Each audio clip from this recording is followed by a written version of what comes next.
Guys, আজকে আমরা আছি কক্সবাজারে। তো আমি অনেক দিন ধরে ভাবছিলাম যে কক্সবাজারে যাব, মানে কক্সবাজারে বন্ধুদের সাথে একটা ট্যুর দিব আর আপনাদের সাথে একটা ব্লগ শেয়ার করব।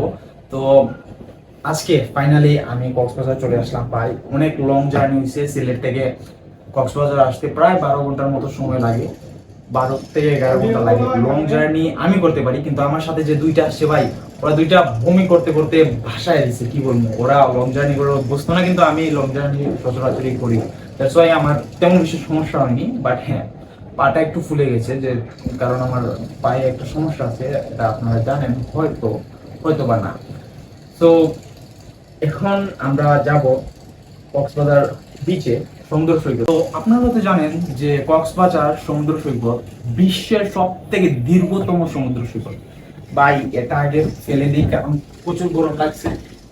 এসি অন থাকা সত্ত্বেও খুব গরম লাগতেছে, কারণ এই এসিটা তেমন বেশি কাজের না, আর ওইখান থেকে একটু সাউন্ড আসতেছে। আর ওইখানে আমার একটা বন্ধু প্লাস বড় ভাই, শালা তার গার্লফ্রেন্ডের সাথে কথা বলতেছে। কি বলবো ভাই, ওই যে দেখো, এসি কাজ না করার একটা মেন কারণ হচ্ছে কি, এটা গ্লাস না ভাই, এটা একটা নেট, বুঝছো? তো এসি আমি 16 ডিগ্রিতে, মানে 61 ফারেনহাইটে দেওয়া সত্ত্বেও আমাদের এসিটা তেমন বেশি কাজ করতেছে না, কারণ ওই যে ফ্যানটা অন করলে একটু কাজ করতেছে। আর পর্দা অন করার পরও, মানে পর্দা অফ করার পরও, মানে লাইক ওইভাবেই এসি তেমন বেশি এফেক্টিভ হচ্ছে না। তো গাইস, আমরা এখন জাস্ট আমাদের আরো কয়েকজনের জন্য অপেক্ষা করছি, গাড়ির জন্য অপেক্ষা করছি অ্যাকচুয়ালি। তো গাড়িটা চলে আসলে আমরা চলে যাব। এই যে আছে অর্কদা, এই যে আছে দীপদা, সাথে আছে তন্ময় সূত্রধর। ভেরি সুন দেখা হচ্ছে। গাইস, গেস হোয়াট, ফাইনালি আমরা চলে আসছি সমুদ্রে, জীবনের প্রথম। আর ভাই, আমি আজকে ভিডিও একটু কম করব আর নিজেও বেশি করব, কারণ আমি খেয়াল করছি যে যতবারই আমি মানে সমুদ্র সৈকতে আসি, মানে সমুদ্র সৈকতে তো জীবনে প্রথম আসছি, বাট জায়গায় যদি ঘুরতে যাই তাহলে দেখা যায় যে আমি ওই ব্লগ বানাতে ব্যস্ত থাকি, ওই জায়গাটাকে ভালো করে উপভোগ করতে পারি না। ফাইনালি ফাইনালি গাইস, চলে আসছি আমরা সমুদ্রে, আর সমুদ্রের এই বালি। বাট হ্যাঁ, এখানে একটা বড় প্রবলেম হচ্ছে কি, তোমার প্রচুর রোদ। গাইস, আমরা এখন আছি কক্সবাজার সমুদ্র সৈকতের নামটা জানি কি?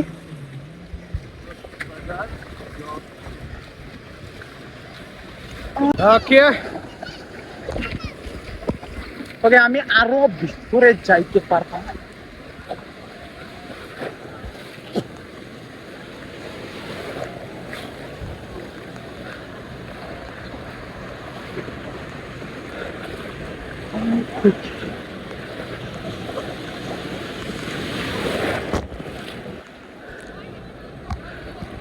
ভাই, এখানে আমি আর ওর ডিমের মধ্যে খুবই চিল করতেছিলাম, বাট আমার সাথে আরেকটা আমার ফ্রেন্ড আছে দীপ, ওই শালা সমুদ্রেই নামি নাই।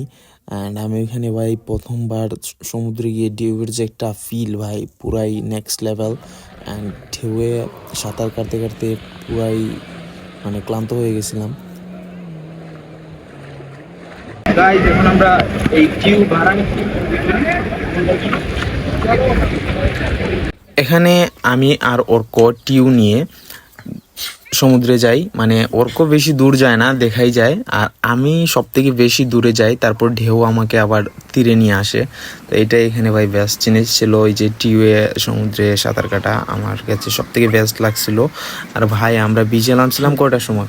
আমরা বিচে নামছিলাম সকাল 11টার দিকে, অ্যান্ড উঠে গেছি প্রায় 4টার দিকে। আর এখানে বসে আমি আর ওরকম ভাবছিলাম যে আমার পাটা একটু বালি দিয়ে ইয়ে করি, কিন্তু সমুদ্রের পানি ঢেউয়ে সবগুলা ধুয়ে নিয়ে গেছে, তো আর আমরা এইটার চেষ্টা করিনি। গাইস, আমরা রাতের বেলা আসছিলাম সমুদ্র সৈকতে, বাট ওই ওই ওই ওই ওই ওই ভাই সাব, একটুর জন্য গেছিলাম ভাই।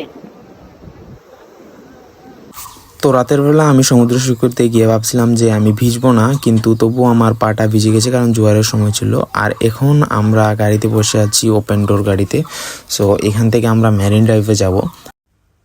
তো আমরা সবাই কক্সবাজার শহর দেখতে দেখতে চলে গেলাম মেরিন ড্রাইভে। আর মেরিন ড্রাইভের ভিউটা কিন্তু অনেক সুন্দর, এক পাশ দিয়ে পাহাড় এবং অন্য পাশ দিয়ে সমুদ্র, মাঝ দিয়ে একটা রাস্তা, অনেক সুন্দর একটা ভিউ। আপনারা যদি কক্সবাজারের মেরিন ড্রাইভের ভিডিও দেখতে চান তাহলে আমার চ্যানেলটাকে সাবস্ক্রাইব করে সাথে থাকুন। নেক্সট ভিডিও খুবই তাড়াতাড়ি আসছে। Okay guys, thank you so much for watching this video and next video at least 10 দিন পরেই আসছে।